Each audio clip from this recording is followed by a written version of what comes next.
All right, let's talk about local economy. How many of you have heard about local first or local business economy? Okay, that's awesome. So many hear the word sustainability and automatically think environment. We are working on economic sustainability. So we'll scroll to the next slide. I'm not going to read through this, but essentially what Local First does is we take, we're a local business coalition, we're a nonprofit, we're working to connect businesses to businesses, educate the community, and then advocate on behalf of the local business economy and local businesses at the state level. We want to keep jobs and dollars here in Arizona. It's pretty simple. Next slide. So when we started, we had to define the difference between local and small. So while many local businesses are in fact mom and pop shops, Pamela has done half of my presentation for me before we got up here. But we also have some really large businesses here in Arizona, like Bookman's, Bashas', Quick Mart, Shamrock, Hickman's, we could go on and on. But while there's a lot of crossover between the small and the locals, it's really important to note the distinction when we're talking about the Arizona economy. So we are working on local, and these are the Local First guidelines for what a local business is. We have a board of directors, and they talk about this every single year because the goal is really to keep the dollars here in our state. Next slide. So several studies have shown now, both in America and outside of our country, that job creation comes from the small business startups and the small to mid-sized business expansion. Otherwise, as we talked about earlier, you're just shifting jobs from one place to the other. There's no job creation. So the idea of focusing on existing assets is called economic gardening. Next slide. So Chicago is up here, but how many of you guys have friends that came from somewhere else? And this actually happens in other parts of the state more than I think it happens in Tucson, but they can't stop talking about where they came from. I'm from Chicago, they have the best pizza. Yeah, that's awesome. That's civic pride. They have a civic pride in the community they came from, and that pride comes from the local businesses there, the unique things that existed in that community. Nobody goes to Chicago and eats a Pizza Hut. They go to Chicago and eat at a third-generation family-owned pizzeria, and they talk all about it. My grandparents used to go here. It's awesome. Civic pride creates a lot of wonderful things. We see increased volunteerism in high civic pride communities. We see increased voting turnout. We see increased charitable contributions. So what we want to do at Local First is work with local businesses to help our community feel like this is their home. Next slide.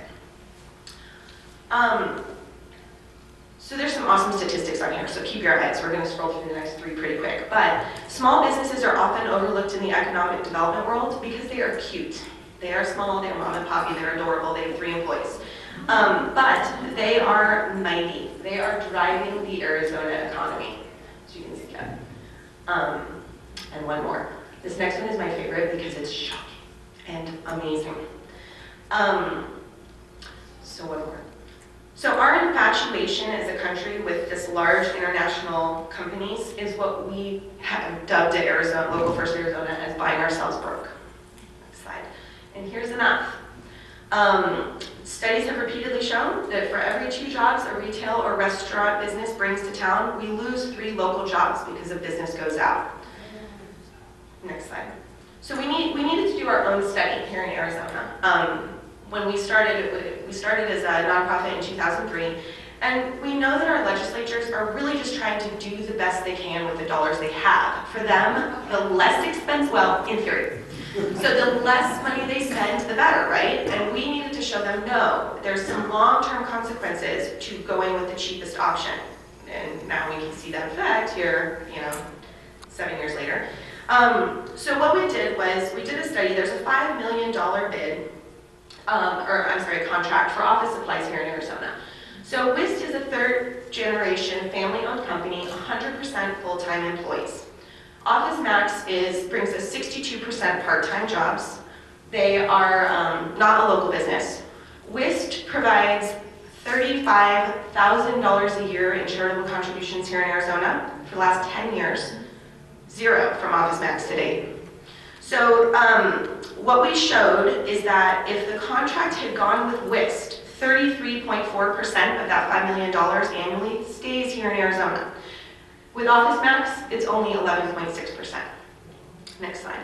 So we were experiencing $500,000 a year in economic leakage. Same amount of money being spent, And this is why. This is the methodology behind that. So we talked a little bit about this earlier, good jobs versus poor jobs. We'd rather have full-time with full benefit employees, right, than part-time jobs. And we'd rather not have call centers where they're on state health care, and there's a cost to all of us to those kinds of jobs. Charitable contributions plays into that. And then something we talk about, which is second-tier jobs. So in the case of WIST, they choose to contract with other local businesses. They have local CPAs, they have local window washers, local carpet cleaners, local lawyers. None of those jobs stay here in Arizona when we're not contracting with a local company. So guess where the contract is now? Staples. Staples doesn't even have an Arizona distribution center.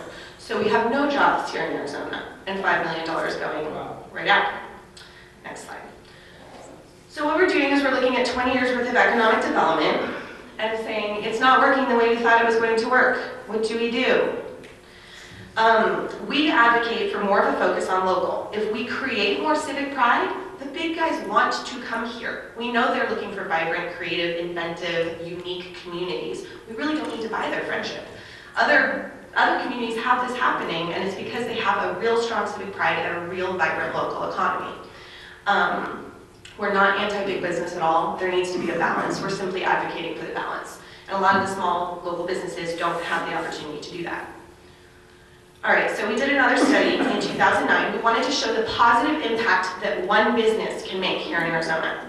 So we asked SCF to give us their information.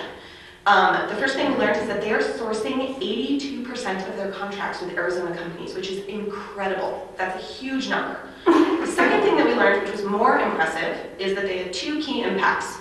In 1 year, they spent $100 million, which had a $500 million impact in 1 year because of the recirculation. The second thing is that they employ 518 employees, but because of the way that their contracts are awarded, they indirectly support 3,600 jobs here in Arizona. Those are jobs in manufacturing, in medical supplies, in shipping, you name it. So last slide. So here's what we bring to the table when we were asked, how do we create jobs here in Arizona? And I only have 3 minutes. In 2009, there was a study in Grand Rapids, Michigan, same size as Tucson. It's about a city of 400,000, or just slightly bigger. They showed that if you take 10% of what you spend every year at chains as a community and shift it to local businesses, they created 1,600 new jobs in 1 year and $130 million of additional revenue.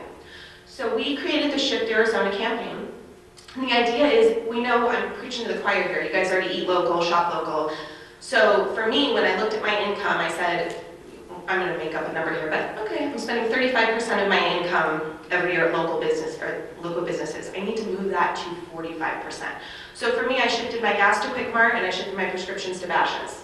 So we have a calculator online, we have an online directory, we can give you as many tools and information as possible to encourage everybody to take the money that we're spending that's going out of our state and sending jobs elsewhere, and just take 10% of it and shift it here locally. That would have an incredible impact on our community and our economy and our job creation. So I'll be here for questions, but thank you.